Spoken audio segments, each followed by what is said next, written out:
Кутман кеч урматтуу менен көрүүчүлөрүм. Бүгүн абдан чоң маселе болот. Кудай буйруса, финансынын формуласын сиздерге төкпөй чачпай айтып берем. Өзүңүздөр билгендей, мен өзүмдүн 15 жылдык билим тажрыйбамды чогултуп, анан миңдеген адамдар менен жеке консультация иштешип, жакшы бир баюунун формуласы деген китеп жазып чыктым да. Кудай буйруса, эртең бүрсү күнү жарык көргөн атат. Ошол формуланы сиздер менен азыр акысыз бөлүшөйүн деп атам да.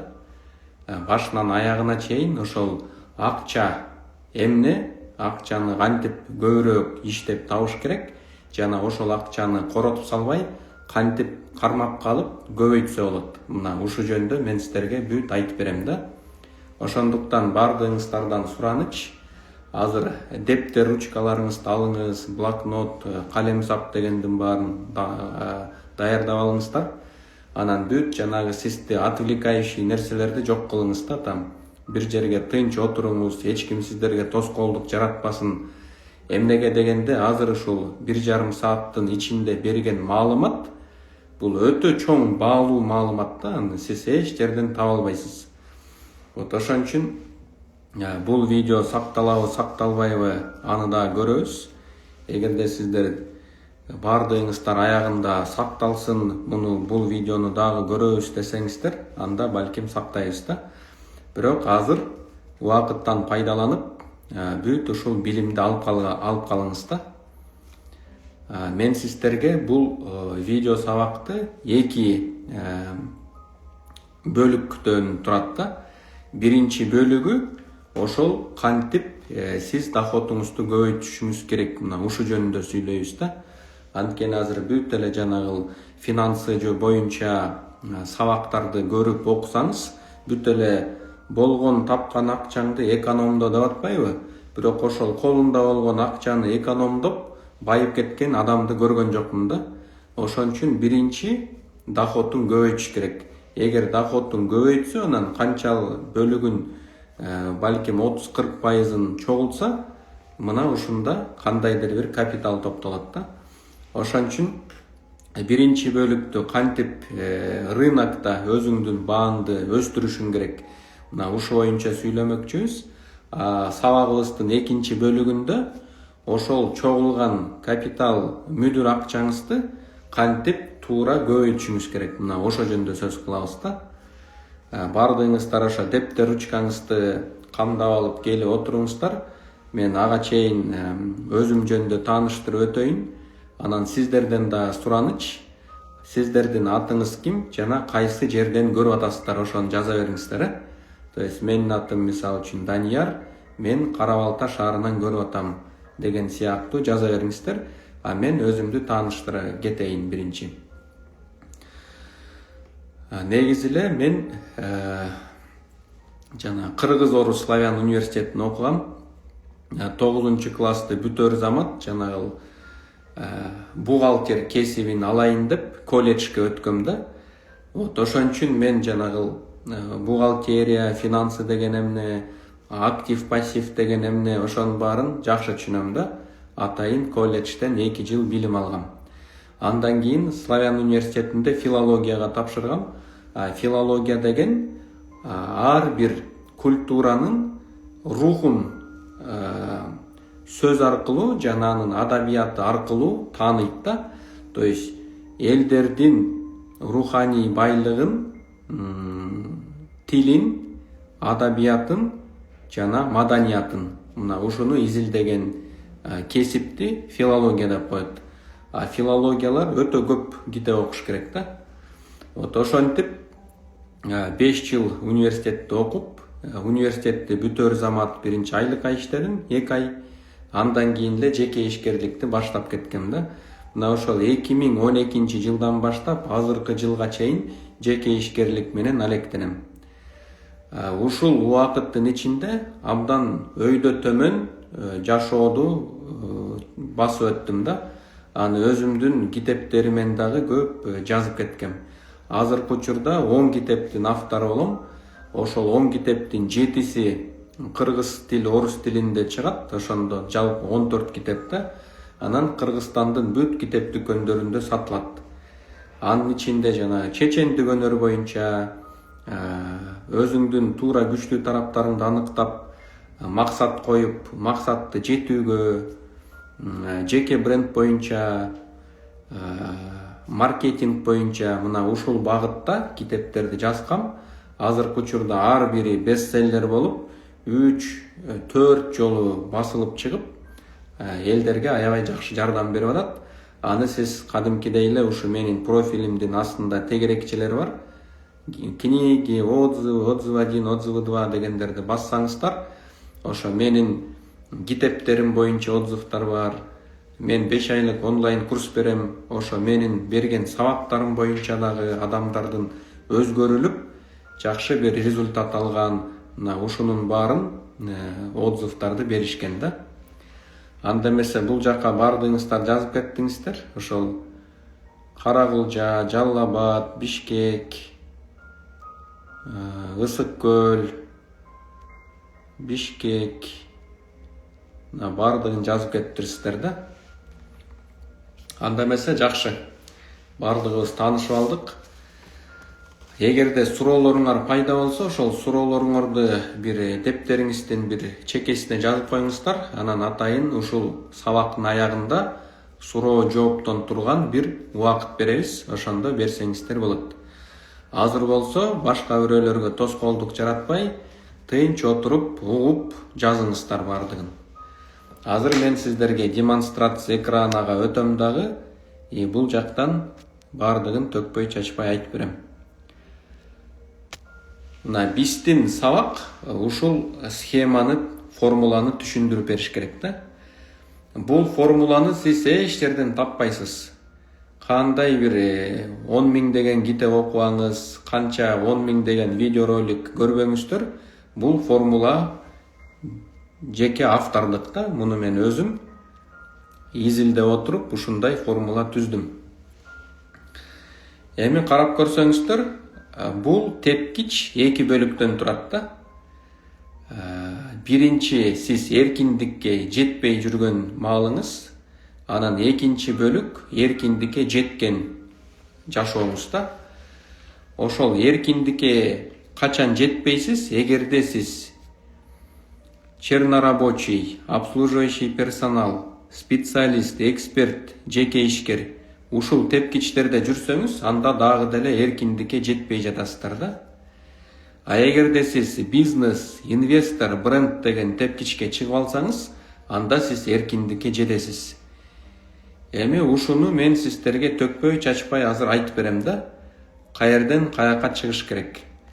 Мына мисал үчүн ар бир адам азыркы учурда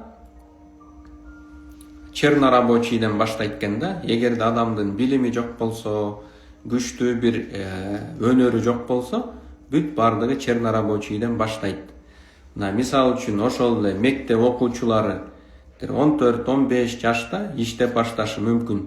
Алар ким болуп ишке кирет? Балким дворник, балким техничка, балким мойщик посуды, балким грузчик. Мына буларды чернорабочий деп коет да. Чернорабочий дегенде өзүнүн энергиясын жана убактысын акчага алмаштырышат да.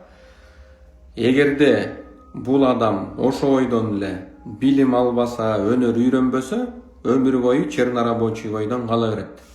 Эмнеге чернорабочийлерге каалоочулар көп, то есть дайыма эле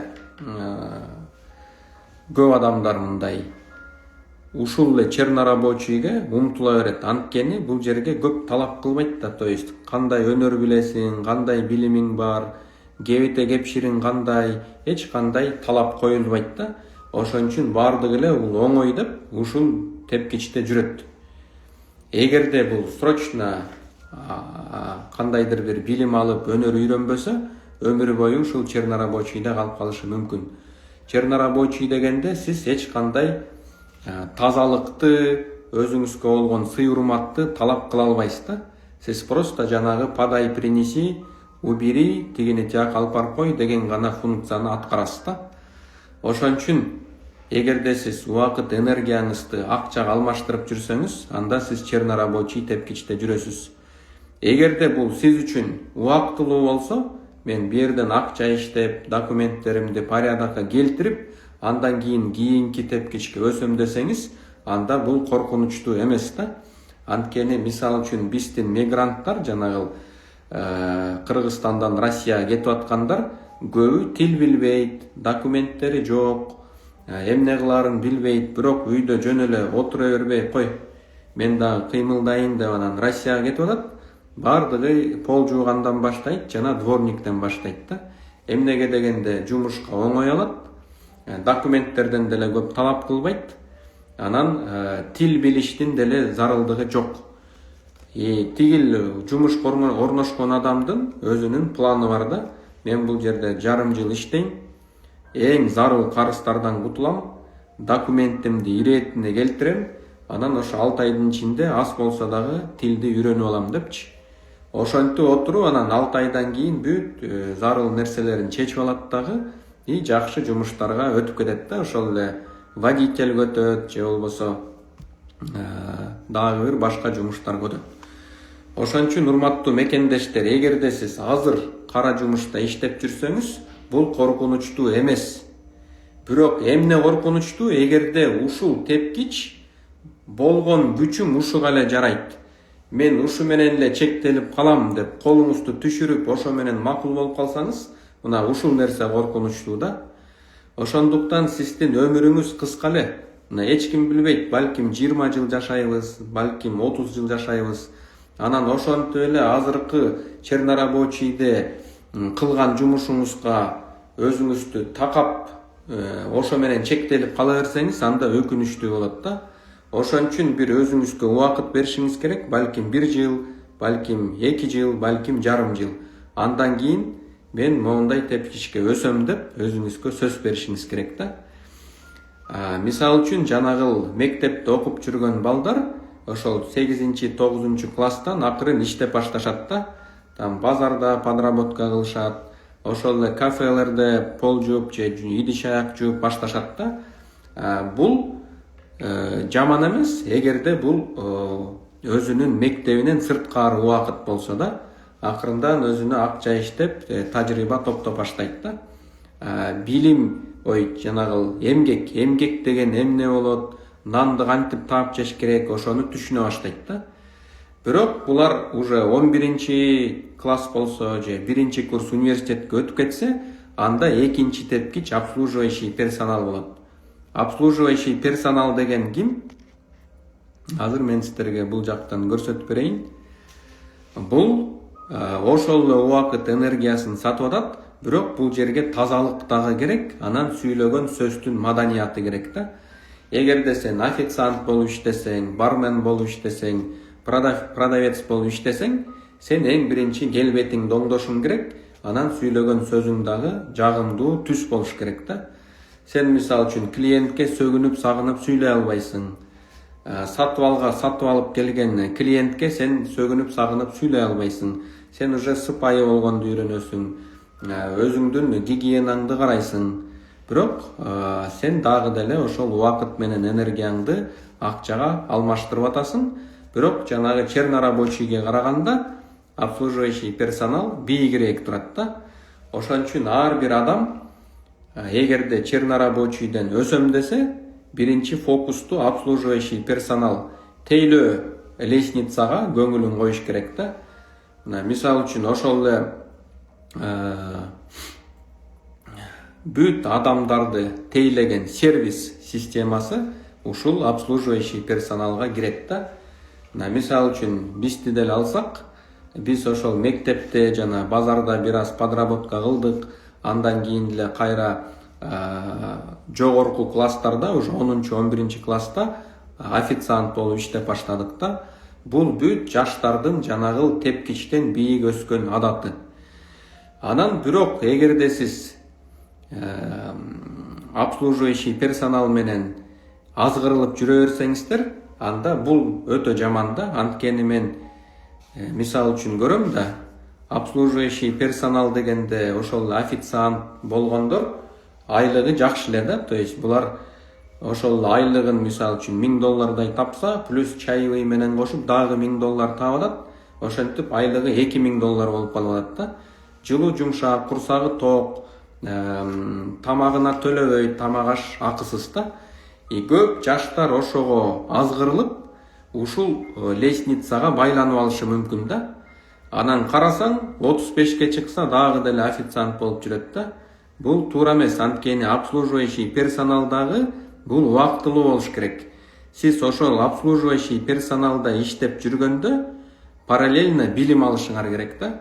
Сөзсүз түрдө бир кесипти үйрөнүшүңүз керек, сөзсүз түрдө бир билим алышыңыз керек, сөзсүз түрдө тил үйрөнүшүңүз керек да.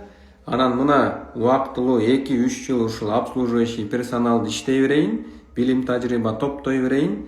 Бирок буйруса ушул 3-2 жылдан кийин мен бул кесип менен тажрыйба топтоп иштей баштайм деп максат коюш керек да. Демек кийинки тепкич бул специалист болот. Ошол обслуживающий персонал менен специалисттин ортосунда кандай айырма турганын мен түшүндүрүп берем да. Сиз специалист болуп баштаганда балким айлыгыңыз азыраак болушу мүмкүн да. Эгерде сиз официант болуп айына $2000 таап аткан болсоңуз, специалист болуп иштеп атканда максимум айына 30 000 сом табышыңыз мүмкүн да. Бирок специалисттин потенциалы бар. Сиз андан ары өссөңүз болот. Обслуживающий персоналда сиз уже өсө албайсыз. Сиз эң мыктынын мыкты официант болсоңуз деле, сиздин зарплатаңыз ошол эле $1000 менен кала берет да. Кийин уже энергияңыз калбай калып, жанагы жаштык керек да, күч керек. Уже 12 саат бутуңузга туруп иштей албай калышыңыз мүмкүн. Ошондо кадимкидей сиз чыдай албай каласыз дагы, иштей албай каласыз.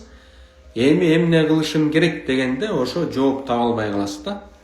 Ошол эле көп сулуу кыздардын ошибкасы. Мисалы үчүн азыр өтө эле тиги Инстаграмда ошол сулуулугуна ишенип, даже тиги кээ бир кыздар чыгып атпайбы там, мына моундай бай бирөөнү кармап, жыргап жашай берем депчи. Бирок 35тен кийин уже кыздардын деле сулуулугу жок калат да. 35ке чыкканда кыздардын сулуулугу жаштыгы кетип калса, 35ке чыкканда ошол эле балдардын энергия күчү жок калат да. Ошон үчүн азыртан кам көрүш керек. Билим үйрөнүп, билим алып, бир өнөрдү үйрөнүш керек. Ошондо сиз специалист болуп иштеп баштаганда сиз сый урматка жетесиз. Эмнеге дегенде, элестетиңиз. Эгерде сиз бул жактан ачып көрсөтөйүн деп атам. Эгерде сиз специалист болуп атсаңыз, сиз уже билим менен тажрыйба керек да, сиз эксперт тепкичине өскөнгө өзүңүздү даярдайсыз да. Эгерде сиз специалисттен кесипти үйрөнүп алып анан ошонун тажрыйбаңыздын туу чокусуна чыга алсаңыз, анда эксперт тепкичине өсөсүз. Эми караңыз, ошол экспертке болгон сый урмат кандай болот? Анан жанагы обслуживающий персоналда жүргөн адамга кандай сый урмат болот? Мисалы үчүн бүт адам нервтенгенде өзүнүн жанагы жинин, чарчаганын, жашоого болгон нааразычылыгын ошол обслуживающий персоналда жүргөн адамдарга чыгарат экен да. Байкуш ошол эле соода кылган жана продавецтер тил угат, ошол эле официанттар тил угат, ошол эле айдоочулар тил угат. Эмнеге? Анткени буларга бүт адамдар өзүнүн негативин чыгарат экен да. Ошон үчүн муну обслуживающий персонал деп коет. Тейлөө адамдар да, то есть тейлеген адамдар. Эгерде сиз специалист болсоңуз, специалисттен ары эксперт болсоңуз, адам канчалык жини келсе дагы сизден жинин чыгара албайт да. Анткени сиз өзүңүздүн ордуңузду билесиз, сиз кылып аткан жумуш аябай жакшы бааланат да. Анткени ошол жумушту сиз эле кыла аласыз. Элестет, сиз 7 жыл билим алып, тажрыйба чогултуп, анан сиз тиш дарылоочу болдуңуз деп кой, же болбосо врач болдуңуз. Эми тетигил обслуживающий персонал кылган, официантка кылган мамиле менен, анан сизге врачка кылган мамиле айырмасы барбы? Албетте асман менен жердей болуп калат да. Ошон үчүн азыртадан сиз обслуживающий персоналга иштеп атсаңыз, ал жака байланбай, параллельно билим, тажрыйба топтошуңуз керек дагы. Анан бир кесиптин ээси болуп, специалист болушуңар керек. Ошол специалист болгондо, жанагы лишь бы ошол жака келип, айлыгымды алып кетиш эмес. Абдан жигердүү иштешиңиз керек да. Элдин көйгөйүн чечип, кадимкидей пайда келтирип, ошол кылып аткан ишиңиздин майын чыгарып, терең изилдеп, терең окуп, аябай жакшы иштешиңиз керек.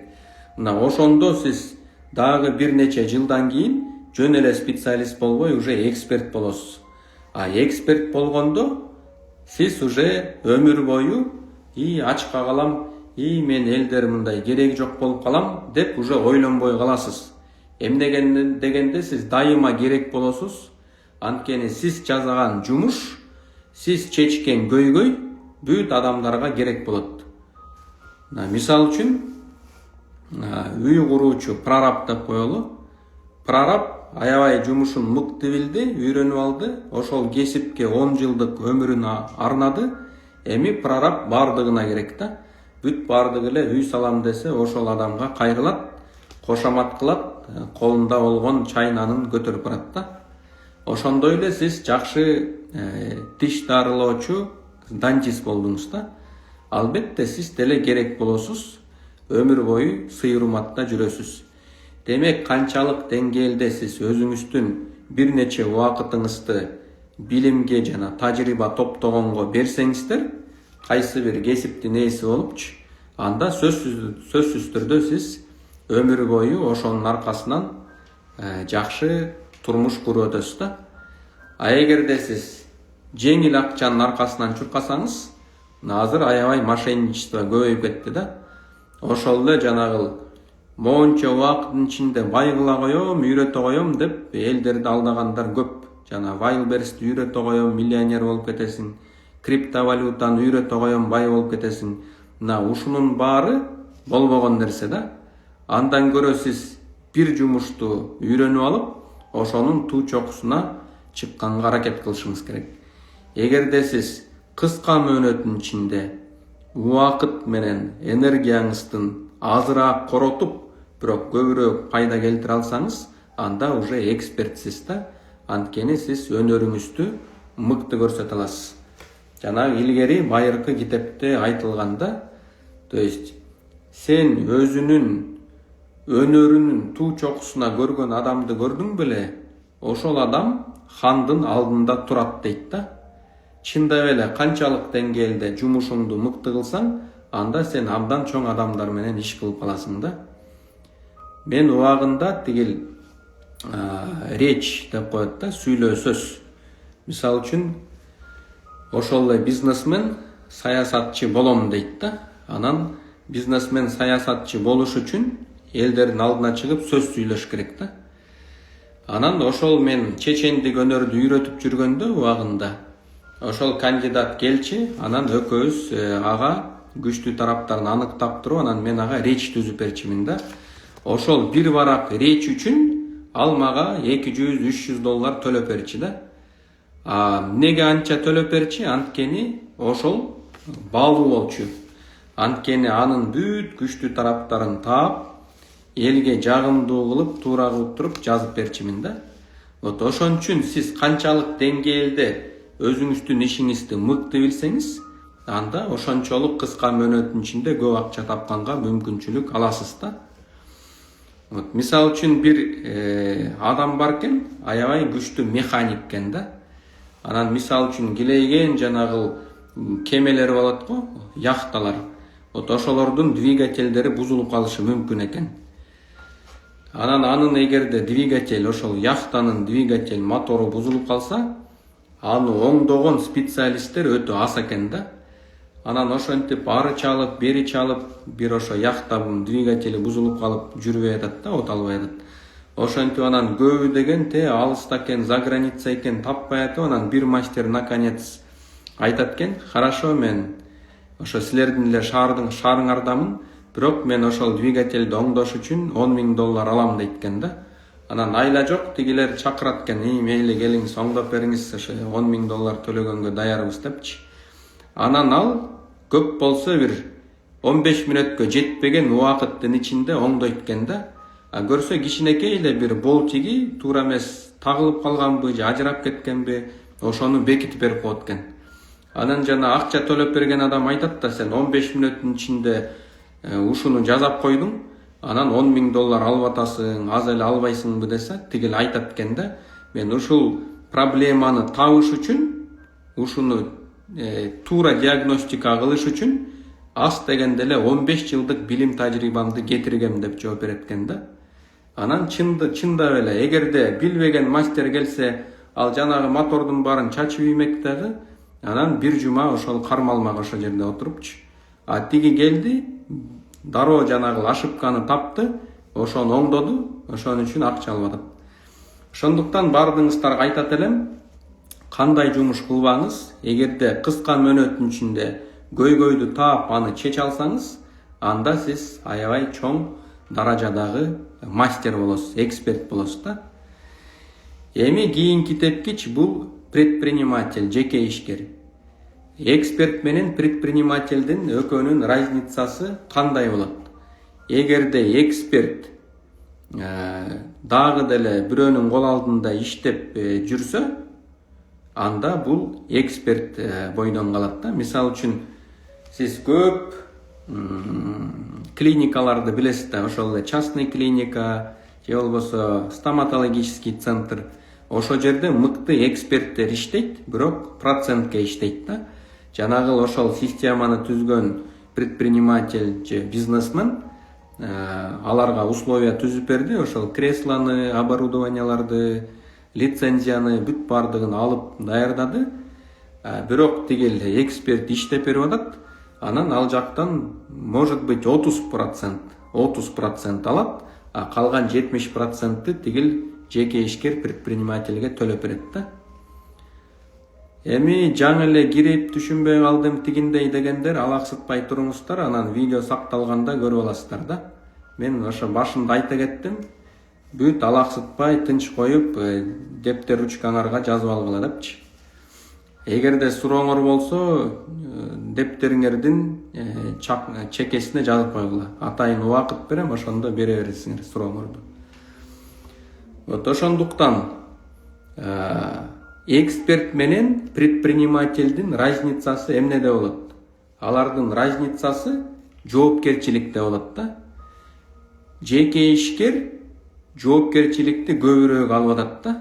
Анткени ал өзүнүн акчасын ошо жерге рисковать этип, жанагы помещенияны арендага алды, жанагы оборудованияларды өз акчасына сатып алды, ошол эле акчасын рекламага салып атат. Анан жанагы эксперттерге жумуш берип атат да.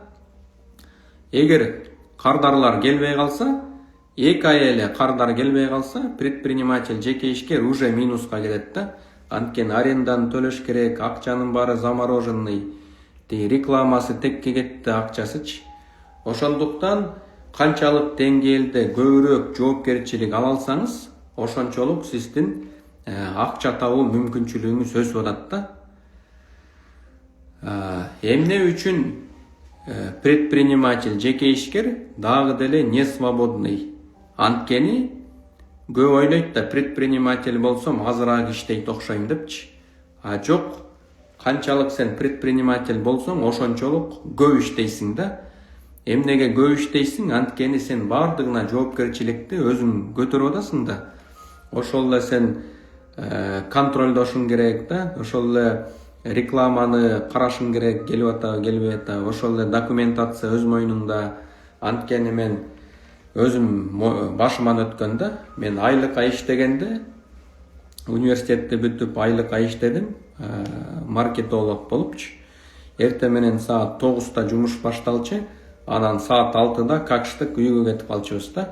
Анан 2 күн эс алчубуз, суббота, воскресенье. Анан 2 айдан кийин мен мисалы үчүн жеке ишкер болуп баштадым да. Ошондо эртең мененки 8-ден баштап түнкү саат 1-10го чейин иштейсиң и эч кандай эс алуу жок.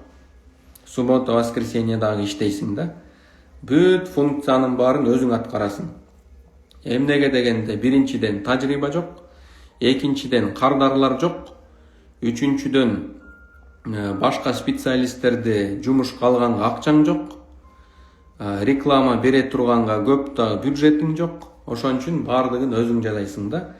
Ошентип ким эксперттен предпринимательге өссө, аябай чоң жоопкерчилик жатат да алдыдачы. Ким качан мисалы үчүн предпринимательден бизнесмен боло алат? Качан гана, азыр мен сиздерге башка нерсени ачып берейин. Мына. Качан сиз башка адамдарды туура жумушка алып, аларды башкара билсеңер, мына ошондо бизнесмен болосуңар. Качан жумуштун баарын өз мойнуңузга илип алып, өзүңүз жасабай, система курсаңыз, мына ошондо бизнесмен болосуз да. Көп адамдар ошо предприниматель тепкичинде такалып калат дагы, анан бизнес тепкичине өсө албай жүрө берет. 50-ге чыкса деле өзү жасап жүрөт, 60-ка чыкса деле өзү жасап жүрөт. Анан ушул предпринимательден бизнес тепкичине өсөт элем дегендерге аябай көп жардам бердим да. Анткени булар соода кылышкан, соода кылып атып бир оборотун көбөйткөн, 2-3 точка ачкан, бирок дагы деле ошол 2-3 точкага өзү чуркап, жетишпей атат, уже выгорание болгон.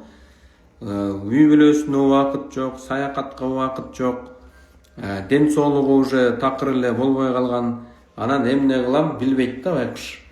Мына ушул адамдар, жеке ишкерлер акыры чарчагандан анан мени таап, бизге система куруп бер, мен азыраак убакыт жумушка берип, көбүрөөк убакыт жумуш жашоомо берет элем деп анан келет да. Ошон үчүн бул жакта бизнес тепкичине өсөм десеңиздер, система курушуңар керек. Анан туура адамдарды жумушка алып, туура иштетишиңер керек. Ошондо сиздер бизнесмен болосуңар да. Бизнесмен дайыма өзүнө эң маанилүү гана функцияларды калтырып коет да. Маанилүү гана адамдарды башкарат. То есть, мисалы үчүн компанияда 200 адам иштесе, ар бир 200 адамдын баарын башкарып жүрө албайт да. Ошол рабочийлерди башкарган бир бригадир болот. Ошол эле финансыны башкарган финансист болот. Ошол эле документацияны башкарган юрист болот. Мына бизнесмен ушул 3 адамды гана башкарыш керек да. Бригадирди, тигеле юристти жана бухгалтерди. Эгерде ошолорду туура башкарса, калган системасы кете берет да. Ошол өзүнүн убакытын бошотуш үчүн туура системаны коюш керек. Туура система койгондо кадимкидей ошого убакыт кетет да. Анткени дароо келип туруп эле бул мындай болот десең андай болбой калат да. Кадимкидей ошого жуурулуп, көрүп, ким эмнеге баш ийет, ошонун баарын карап чыгышың керек. Мына ошентип отуруп анан сен бизнести туура түзгөн болосуң да. Кудайга шүгүр, мисалы үчүн мен 1-2 ай суук түшкөндө тетиги чет өлкөгө, ысык жерге кетип кала алам да, мисалы үчүн. Анан көп тигел жеке ишкер досторум бар да, аларга айтсам бас, мен менен чогуу барып элди жерди кыдырып келели десем, алар акчасы бар, бирок убакыты жок да. То есть жумушун тыштап кете албайт. Анткени системаны кое алган эмес, туурачы. Ошондуктан эгерде сиз жакшы жашайм десеңиз, эң биринчи сиз эркиндикти биринчи орунга коюшуңуз керек да. Көп адамдар баалуулуктарды туура эмес коюп алат. Мына мисалы үчүн эгерде сиз акчаны биринчи орунга коюп алсаңыздар, эгерде ошол бүт максатымдын баары, миссиямдын баары көбүрөөк акча табам десеңиздер, анда бул жаңылыштык да. Эмнеге жаңылыштык? Анткени эң чоң баалуулук бул азыркы өмүр болуп атат да, жашооңуз болуп атат. Сиз кайдан билесиз? Балким сиз 10 жыл жашайсыз, балким 20 жыл жашайсыз, балким дагы 30 жыл жашайсыз да. Мына мен билем, мисалы үчүн дагы бир 30 жылдай саякаттай алам да. 30 жылдын ичинде 30 жолу чет өлкөгө учуп эс алып келе алышым мүмкүн да. Андан кийин уже тиги 65тен өткөндөн кийин уже саякат кереги жок болуп калат да. Андан көрө бир жерде эле отурсам деп калат көп адамчы. Ошон үчүн сиз азыркы жаш кезде убакытыңызды, өмүрүңүздү туура ченешиңиз керек да. Монча жашка чейин талыкпай иштейин, мынча жашка чейин талыкпай акча чогултайын, мынча жаштан баштап ай сайын мага монча дивиденд алып келип баштайт экен деп какой-то примерный план болуш керек да. Анан сиз азыр белгилеп алышыңыз керек. Мына мисалы үчүн сиз ай сайын 50 000 сом таап атасыз да. Анан 50 000 сом таап атасыз дагы, анан башка бизнес тренерлер сизге айтып атат да, экономдо ошол 50 000 сомдун 5 000 сомун чогулта бер, же болбосо 10 000 сомун чогулта бер деп атат да. Ал көзгө көрүнбөгөн акча, аны сиз экономдой албайсыз. Анткени сиз 50 000 сом таап атсаңыз, анан доходуңуз өспөсө, кайдагы бир 5 000 сомуңуз, 10 000 сомуңуз эчтекеге жарабайт. Сиз бир жылдын ичинде эптеп эле 50 000 сом чогултат экенсиз. Аныңыз көзгө көрүнбөгөн акча ошол инфляция менен желип жок болот да. Андан көрө менин сиздерге берген туура кеңешим, эгерде сиз 50 000 сом азыр таап атсаңыз, сиздин максатыңыз ошол доходду 2 эсе көбөйтүшүңүз керек да. Сиз бүт күчүңүздү, чыдамкайлыгыңызды, бүт өнөрүңүздү жумшап туруп, айына 100 000 табышыңыз керек да. Ошондо сиздин 50 000 сомуңуз жашоо тиричилигиңизге кетет, калган 50 000 сомду сиз чогултсаңыз болот. Ошентип берки 50 000 сомду сиз коротпой эле калтыра берсеңиз, бир жылдын ичинде 600 000 сом чогулталат экенсиз да. Вот ошон үчүн мен бардыгын айтам да, сиз кандай билим албаңыз, кандай жашоо турмушта жашабаңыз, азыркы доходуңузду 2 эсе көбөйтө аласыз деп айтам да. Анан көбү мага ишенбей, ушул жомокто айтып атат го дейт. Анан мен ар варианттарды жазып чык дейм да. Мындай кыла алам, тигиндей кыла алам деп тизмесин түзүп чык. Мына мисалы үчүн баракты алып туруп, дагы эмне кыла аласың жазып чык. Ошентип эле жазып чыгат дагы, мен көрсөм мынтип алат турбаймынбы деп туруп анан ошону жаза баштайт. Кадимкидей доходу көбөйөт да. Ошон үчүн мен бардыгын айтам, адам 7 булак аркылуу акча таба алат экен да. 7 булак аркылуу, мына мен сиздерге тизмесин көрсөтүп атам. Мына эң биринчи заработок да, бардыгыбыз айлык алып иштешибиз мүмкүн. Бирок ошол эле заработок менен көбү чектелип калып атат да. Мына ай сайын 50 000 сом таап атам, ошону бөлүштүрүп бир нерсе кылып, ары чоюп, бери чоюп жашагысы келет. Анысы жетпейт, карыз калат, анан карызды бериш керек. Ошо менен жана крысиный бега болуп эле башы ошондон чыкпай эле кала берет экен да. Бирок бул жерде дагы 6 киреше булак алып калып атат да. Мисалы үчүн, экинчи киреше булак бул прибыль. То есть прибыль дегенде сиз мисалы үчүн кандайдыр бир продукт өзүңүз өндүрүшүңүз мүмкүн. Ошол эле өрүктөрүңүз ысык көлдө мисалы үчүн өрүк, алмалар жатат да жөндөчү. Ошону сиз жакшы варенье кылып жаап койдуңуз да. Анан кышында элдерге керек болгондо ошол вареньяңызды саттыңыз мисалы үчүн. Ошентип сиз прибыль көрүп атасыз да. Же болбосо сиз айлыгыңыздын жарымысына жакшы бир шапкаларды сатып алдыңыз оптом. Анан ошол шапканы сиз розница саттыңыз. Же болбосо жана жүн байпактарды да, кыш келди, бардыгына жүн байпак керек, соседтериңизге саттыңыз деп кой. Ошентип сиз прибыль көрүп атасыз да.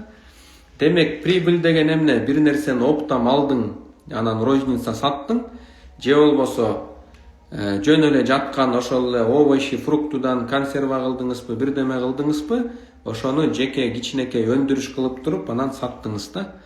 Мисалы үчүн, айылда жашаган бир эженин жолдошу деген мал багат экен. Анан мал бакканда үйдө дайыма эт болот экен да. Анан тиги үйдө отурган келин, мен деле тиги акча тапкым келип атат деп туруп, ошол эттен фарш кылып, жакшы фарш кылып, анан фелмен түйүп, ошол фелмендерди магазиндерге таратат экен. Ошентип отуруп, анан анын доходу ай сайын бир 70-80 миңге өсүптүр да. Бул реально эле болгон фактылар. Ошентип акча булак табууга ар бир адамдын мүмкүнчүлүгү бар. Просто башын иштеткиси келбей атат да. Эгер башын иштетсе, ошол кагаз ручканы алып алып отурса 1 саат. Так, мен колуман дагы эмне келет, мен дагы эмне кыла алам, кандай көйгөйдү чече алам, кантип эме кыла алам деп эле ойлонуп жаза берсе варианттарды, сөзсүз түрдө 4-5 вариант таап чыгат да. Анан кийин ошол варианттарды көрүп алып отура бербей, дароо ошону аткара башташ керек да. Ошентип отуруп анан бирөөсү обязательно прибыль алып келет да. Вот, андан кийинки источник дохода бул вознаграждение от инвестиций.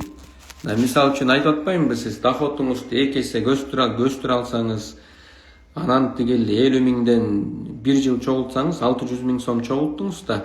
Анан сиз көрүп атасыз, жаныңызда бир бала акырындан ишкерлик кылып атат да. Анан анын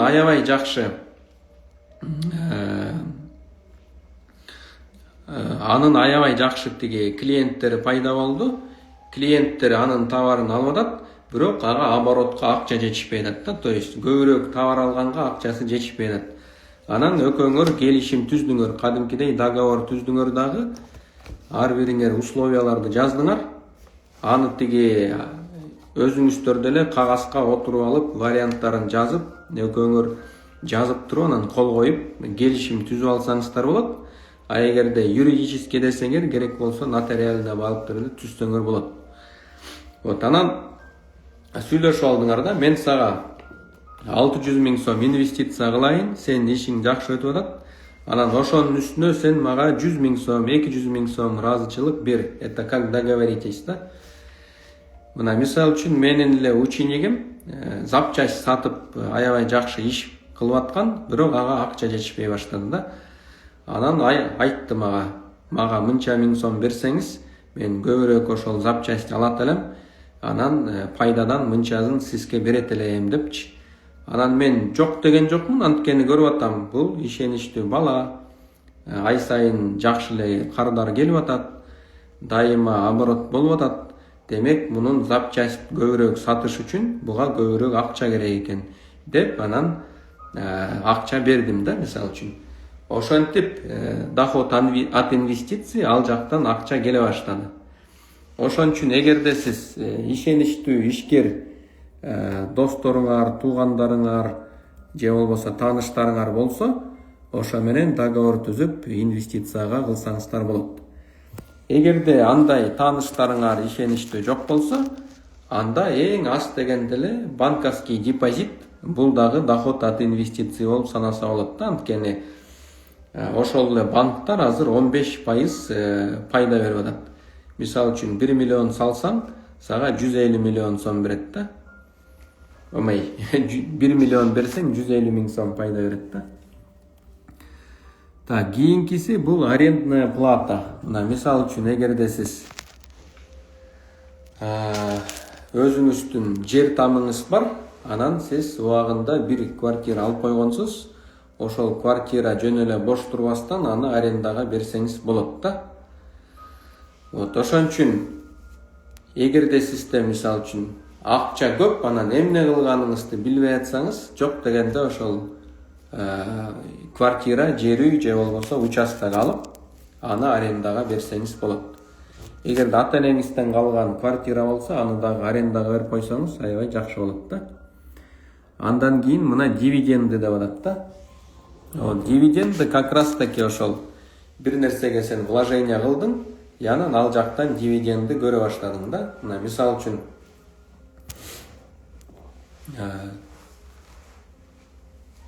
үчүн бизде бир жакшы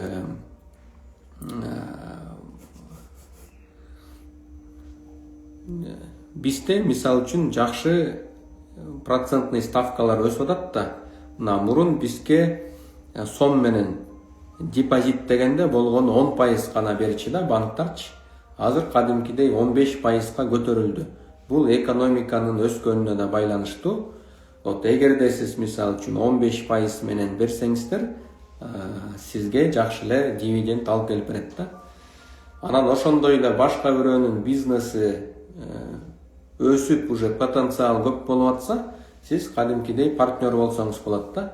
Мисал үчүн сенин бизнесиң өсүп атат, экөөбүз мен да дойлага кирейин, мен сага 1 миллион сом инвестиция кылайын, анан сен ай сайын мага дивиденд, мисал үчүн 100 000 сом же 50 000 сом деп как договоритесь да. Анан ал бизнес өсүп атат, ага да жакшы инвестиция келди, бизнес өркүндөп атат, анан сизге да кандайдыр бир дивидендтерден берип атат, мына ошону дивиденди деп коет да. Вот анан прирост капитала деген дагы нерсе бар. Прирост капитала. Мына мисал үчүн сиздин кичинекей бир компанияңыз бар. Ошол компанияны сиз багып атасыз, кадимкидейчи. Сиз өзүңүздүн балким пассивный источниктериңиз бар, квартирадан акча түшүп атат, же болбосо бир жакшы жумушуңуз бар. Бирок сиз параллельно стоматологический центр ачып койгонсуз да. Стоматологический центр пока что өзүн өзү багып атат, чоң деле прибыль көрсөткөн жок, бирок ошол компаниянын баасы өсүшү мүмкүн да. Анткени убакыт өткөн сайын ошол компания стоматологический центрдин кардарлары көбөйүп атат да, то есть клиентский база көбөйүп атат. Анан сиз 10 жылдан кийин ошол бизнести сатам десеңиз, кадимкидей баасы өсүп калган болот да.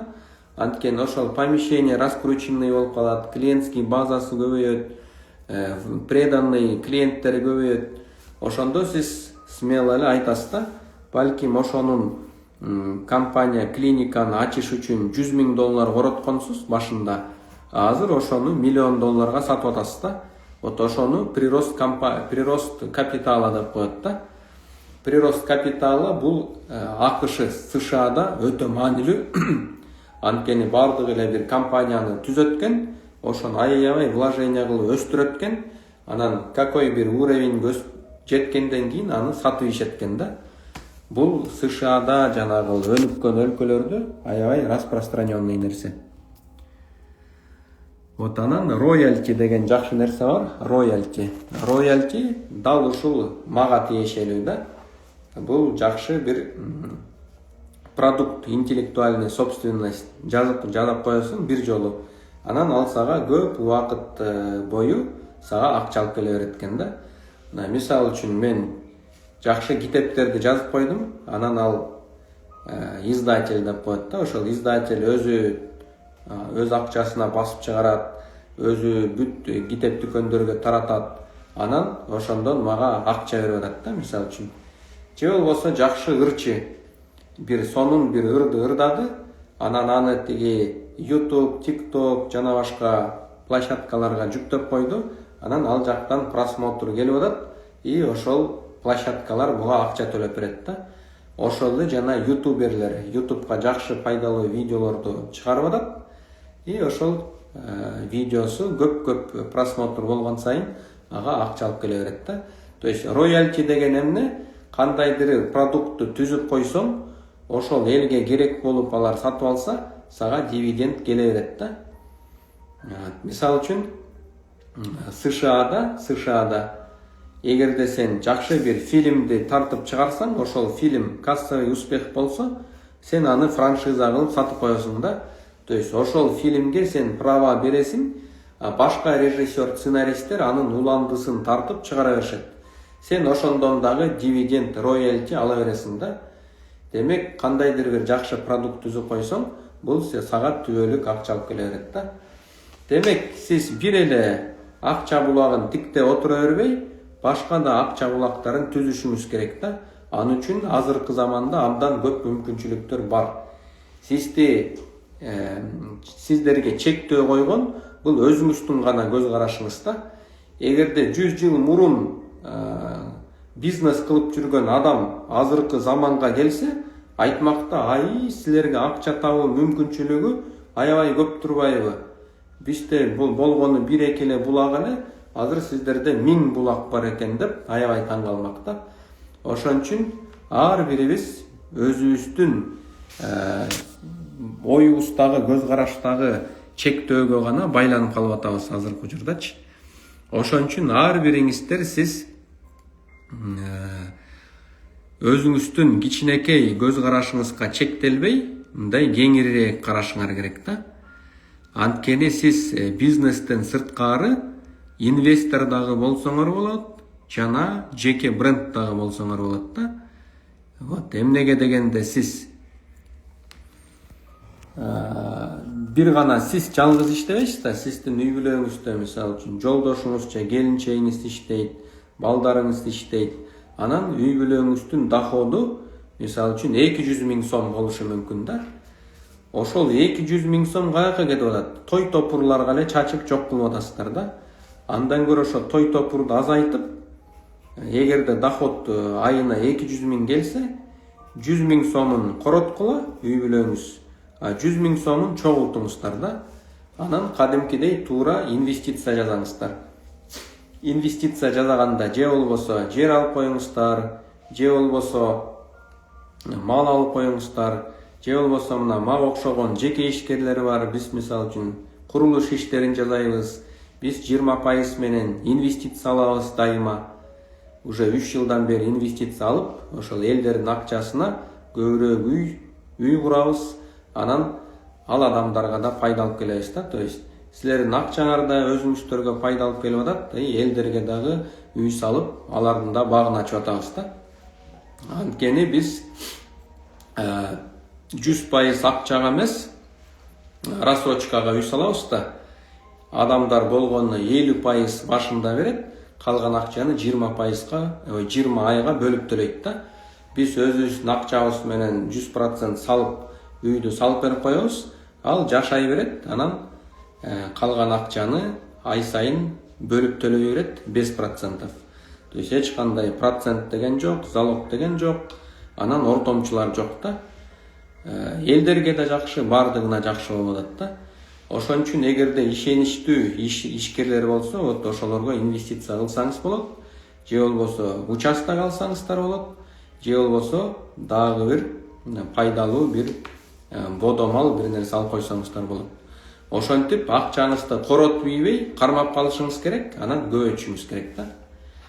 Анан ушул эле эң тепкичтин туу чокусу бул жеке бренд экен да. Жеке бренд дегенде көп ойлойт да, канчалык көп таанымал болсом, ошол бренд деп ойлойт да. Ал аябай туура эмес. Анткени тез эле таанылган көп эле адамдарды билебиз да. Мен атын атабай эле коеюн, аларга реклама болуп калбасын да. Просто ошентип тез эле таанымал көп адамдарды билебиз, бирок алар эмнеге байып кете алган жок? Анткени экинчи фактор керек да. Экинчи фактор бул ишенимге татыктуу болуу.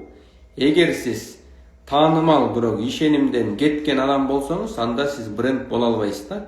Эгерде сиз аябай көп адамга таанымал болуп, анан ишеничин актаган таза адам болсоңуз, анда сиз аябай накта бренд боло аласыз да. Вот ошон үчүн таанымал болуш оңой, бирок кадимкидей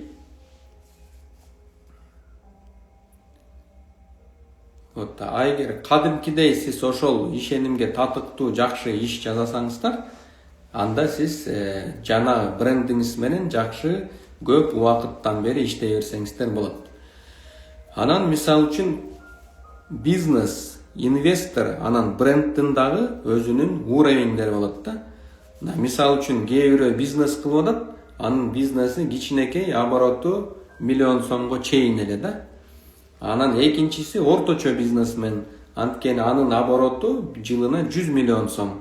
Анан аябай чоң бизнесмендер болот, анын обороту бир жылда балким $100 million болушу мүмкүн да. Ошон үчүн сиздер үчүн бул слайдты көрсөтөйүн. Ал уровеньдер да. Эң бийик уровень бул жанагы эркиндикке алып келген бизнес, инвестор, бренд, бирок ушулардын уровеньдери бар да. Демек, эмне кылыш керек? Ар бир адам ошол брендке аракет кылыш керек. Анан брендке көтөрүп коесузбу деп атат да. Бир дагы адам сизди брендке көтөрө албайт. Анткени сиздин өзүңүздүн аракетиңиз керек да. Биздин максат бул туура багыт бериш да. Мына мисалы үчүн мен көп эле адамга туура багыт берип атам да. айтып атам, мына сенин күчтүү тараптарың ушул экен. Эгерде могул стратегия менен аракет кылып талыкпай эмгектенсең, 5 жылдан кийин, 7 жылдан кийин ушул туу чокусуна чыгасың десем, мындай саналуу эле адам аракет кылып ошо менен кетет да. Көп адамдар аябай жалкоо болот. Анткени булар дароо азыр, дароо бекер деп ушул нерсеге азгырыла берет да. Аракет кылып баштайт, анан 2-3 айдын ичинде тез өзү күткөндөй чоң жыйынтык көрбөйт. Анткени это невозможно да. Анан болбойт экен деп туруп тыштап салат да. Мен айтам, брендке чыгыш үчүн эң аз дегенде 10 жылдык өмүрүңдү арнашың керек да. Ошон үчүн эң башында эң туура суроо бериш керек. Мен 10, 15, 20 жыл кайсы багытты таштабай өркүндөтүп иштей алам деген суроону бериш керек да. Вот ошондо анан мындай второстепенный болбогон нерселер дароо эле жок болот. Бир эле нерсе калат да. Так, мен 10 жыл, 15 жыл, 20 жыл мына ушул багытты талыкпай эмгек жасап өркүндөп өстүрө алам деген суроого келесиз. Вот ошондо анан жанагы багытты тандап, күчүңүздү жумшап, өстүрүп аракет кылышыңыз керек да. Анан негизи эле ар бир адам өзүн тааныбайт азыркы замандачы. Аябай тааныбайт, ким экенин билбейт. Анан эми азыр сиздерге ким экениңиздерди айтып бериш үчүн ар бириңиздерди мен анализ кылып чыгышым керек да. Мен сиздерге ар бириңиздерге азыр түз эфирден анализ кыла албайм. Ошондуктан мен өзүмдүн 15 жылдык билим тажрыйбама таянып 5 айлык онлайн курс түзгөм да. Ошол 5 айлык онлайн жеке курстан ар бириңизди анализдеп, кадимкидей көз карашыңызды кеңейтип, анан күчтүү тараптарыңызды аныктап, мына бул багыт менен кетишиңиз керек экен деп айта алам да. Ал ошол 5 айлык онлайн курстун ичинде. Анда эмес, урматтуу мекендештер, бул видео сабактан сиздерге көп нерсени түшүндүрүп бердим. Эң башынан сиз бул жашоодо конок катары көрүшүңүз керек да. Анткени ар бирибиз бул жашоодо жөн эле конокпуз. Мына убактылуу келебиз, жашайбыз, анан кетебиз да. Вот ошон үчүн сиз эң биринчи орунга акчаны коюп албаңыз. Эң башкы орунга сиз мен күчтүү тараптарымды аныктап, ошол күчтүү тараптарым аркылуу адамзатына кызмат кылам дегенди биринчи орунга коюңуз да. Сиз канчалык мыкты деңгээлдесиз адамзатына кызмат кылып, кадимкидей сиз өзүңүздүн потенциалыңызды 100% аткарганга аракет кылсаңыз, мына ошондо акча, сый-урмат өзүнөн өзү эле келет да. Көп адамдар ушул максатын башында туура эмес коюп атат да. Туура эмес койгон үчүн анан бүт азабын чегип атат. Ошон үчүн урматтуу мекендештер, бардыгыңыздарга айта кетейин, туура күчтүү тараптарыңызды аныктап, ошол аркылуу адамдарга кызмат кылыңыздар. Эгерде өзүмдү жакыныраак тааныйм, эгерде мен дагы ийгилик жаратып бир бийигирээк тепкичке чыгам десеңиздер, анда 5 айлык онлайн курсту окуп алыңыздар. Анткени мен 15 жылдын ичинде изилдеп, чогултуп, эксперименталдуу түрдө түзүп жаткан билимди сиз кыска мөөнөттүн ичинде алып окуп алсаңыздар, өзүңүздөргө эле пайдасы тиет да. Анда эмес, урматтуу мекендештер, эгерде бул видео сабак жакса, анда бөлүшүп коюңуздар. Бардыгыңыздарга бекем ден соолук каалайм. Ушул аста болсо сиздерге пайдам тийсин деп ушул видео сабакты сиздерге акысыз бердим. Ушул эле мен айткан билим абдан кенен өзүмдүн китебимде жазылды. Баюунун жана жеке өнүгүүнүн формуласы деген китеп чыгат мына эртең бүрсүгүнү. Ошол эле китеп орус тилинде формула персонального роста и богатства деп аталат.